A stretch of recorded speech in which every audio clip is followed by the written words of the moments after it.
Hello there, this is LEGO Dynasty, and today I'm bringing you guys a review on the LEGO Marvel Studios The Infinity Saga Thor's Hammer, also known as Mjolnir. It is set number 76209, comes with 979 pieces, and is rated ages 18 and up, as is marketed towards collectors, mostly because it realistically doesn't have any play features, though I guess you could hit someone, or it is pretty solid, so you could technically use it as a gentle hammer if you wanted to, as a mallet essentially. But overall, it doesn't really have any play functionality. It's simply meant for display. The set features one minifigure, which is Thor, based off of the character from the first Thor movie. And overall, let's get into this review, and we're going to start off with the box. So you have Marvel Studios The Infinity Saga up at the top there, Mjolnir with what looks to be lightning coming out of the hammer, absorbing all the energy Thor is drawing in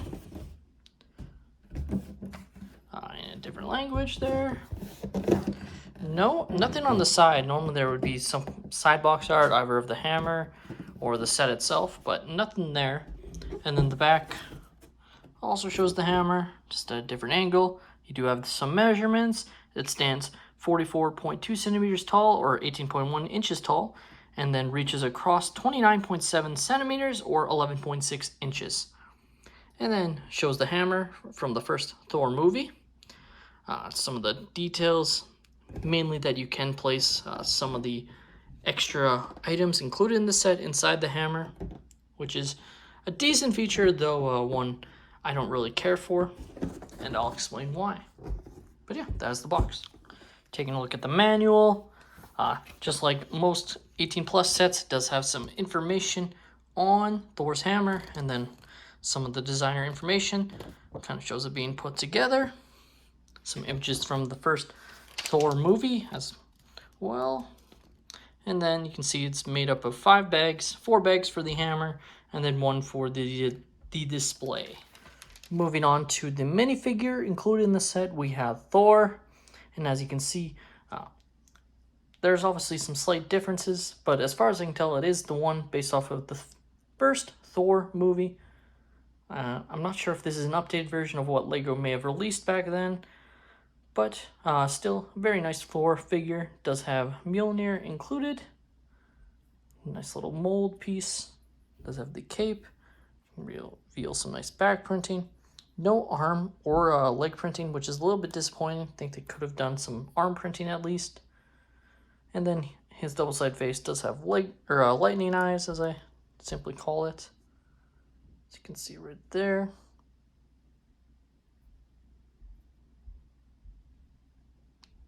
There we go. You can kind of see it there when it sometimes focuses. Yeah. Nice to get a minifigure in one of these sets. We haven't really gotten any, and that's been something some people have asked for. Some are okay with the more displayable sets not having a minifigure. I personally like it when they have these minifigures. Just an added bonus. Now, before we go on to the hammer, I do just want to show off some of these extra pieces. Now, this is also based off of the first Thor movie, where he passes by several of these items. So you have the Tesseract, the Infinity Gauntlet, which in the first Thor movie is a fake, and then as well the Eternal Flame, which I'm not sure if it was seen in the first Thor movie, but it was featured predominantly in Thor Ragnarok. And yeah, nice to get those included in the set. You do have the cube, based off of what we got in the Hydra Stomper set, with the Minecraft head in translucent. But overall, still nice to get this included. It does have one feature where you can place it. Personally, I'll show it off, but I don't really think I'll be using it that much. I kind of like having it off to the side as there at the front. It's just kind of cool to include, I think. And it's better to have it visible. Plus, you don't have to worry about trying to get it out if you ever want to, and losing stuff, etc. But yeah, pretty nice to have that included. Now, when we take a look at the hammer, and I just ought to say, this is amazing. Like, this is sturdy. Like, I'm not worried at all about this breaking. Like, I'm sure if I dropped it on the floor right now, it would break in pieces. But even then, I think it'd be pretty solid. It wouldn't take long to put back together like some LEGO sets would. Now that's obviously just a theory. I'm not one of those channels that does the drop test, so sorry if you want me to do that. But it is still very solid, and I'm very happy with it. Like, it is, the way it's built with all the Technic pieces, it's really strong, especially in this in the handle. I'm more worried about the top part breaking than this handle. Like, you'd probably, if it did drop, I'd probably lose some of these not tile pieces, but pieces that wrap around the handle.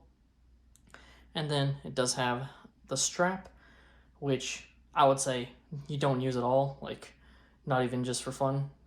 I don't think it's definitely probably the least sturdy aspect of the set is this handle, so you wouldn't want to try attaching it to your belt. But in saying that, I think you could still definitely use this for a cosplay, and it would still look really good. And it's got some nice weight to it, but it's still not too heavy. And yeah, it just looks great.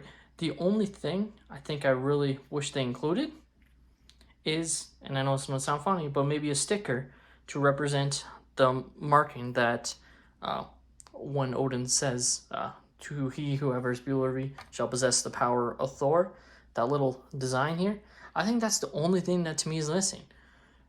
You could theoretically base it off of before it gets this, he whoever shall be worthy can possess the hammer, but just based on the box art, showing it in the stand, showing the insignia predominantly, I think it's just a missed opportunity to not include that as a sticker. Because with the amount of pieces, I know they wouldn't have printed it anyways, but even if they had a sticker they could put on just the one side, I think that would have been great. And then you would just have it facing out, and then the sticker would be just right on this tile here with that kind of insignia. And I know it's on the box, so I'll show what I mean. But you see there, that insignia there. I think it would have been great if they included that. I'm guessing they didn't want to because it does go quite far on the hammer. Like, for realistic sake, it would take all of this tiles, and they probably didn't want to do that. But I would have been fine even if it was a scaled down version on this tile. That's just me. There probably would have been people that would have complained that, oh, it's not accurate. But LEGO doesn't like to expand stickers across multiple pieces. One of the things that I saw in another person's review, Brixie, who's a fellow Edmontonian, is you can kind of see, you might not be able to see it on my camera, but you can see the blue tiling or parts right there. So when it is closed, you can still kind of see this part. LEGO likes to have these colored pieces just to kind of mark it. That's why they include these colored pieces, so it's easier to see when you're building where pieces go. But I still think it wasn't necessary for this part. They could have left it gray and it would have been fine and there would have been no issue. Now, as I open it up, you can see where you are meant to place these. They'll just go in like so. I'm not going to push mine down because I think the way it was built, it is kind of difficult to get it out depending on how hard you push it in, because you don't really have a good way to grab it, because if you try and grab it from say the Infinity Gauntlet or the Eternal Flame, chances are you're gonna pop it off and not be able to get it, especially if your parts are looser than they should be. I think mine are pretty sturdy and I wouldn't have that issue, but over time I would. So that's why I'm not going to leave it in, but it is still nice they kept that option. I just don't think I'll be using it. I don't think it is necessary, but it's still an option for those that want to keep their, I don't know, artifacts is what I'll call them, contained. So like I said, they just go in like that. You would just push it in and then it would stay. But I'm not going to fully push mine in. And then you would just cover it up. You can open it up on either side. So quite simple in that aspect. And then you would just tile it up like so. And you're good to go. And again, another reason why is if any of these did come loose, then they'd rattle around in here. I like, nothing's inside, so it's pretty solid, and I wouldn't be annoyed by that, because it can be annoying to get it out. Now, taking a look at the stand does use some of the new Lego City road plates. To great effect, I should add. I think it looks great. So just looking at it from the bottom there, kind of see what they use. Use all these translucent pieces to represent the lightning. It's definitely not the like strongest thing. Like there is aspects, like if I grab it from a certain angle, it probably would break apart.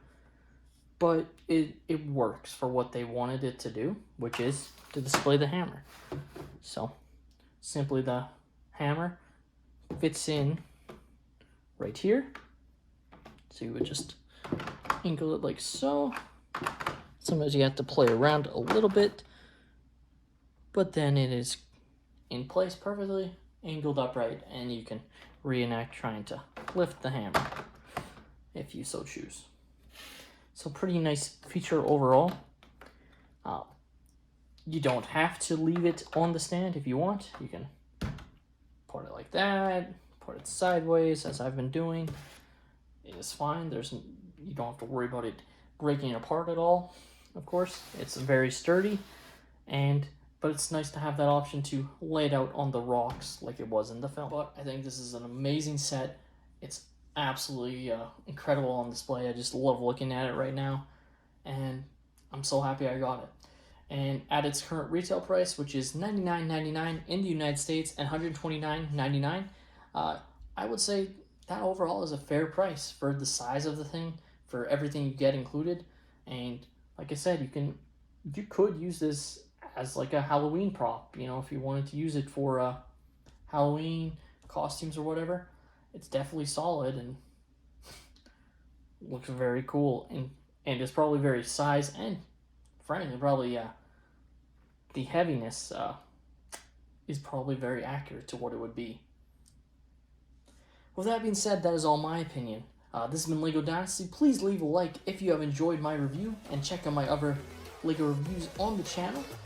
Don't forget to subscribe if you have enjoyed, and have a great day, everyone.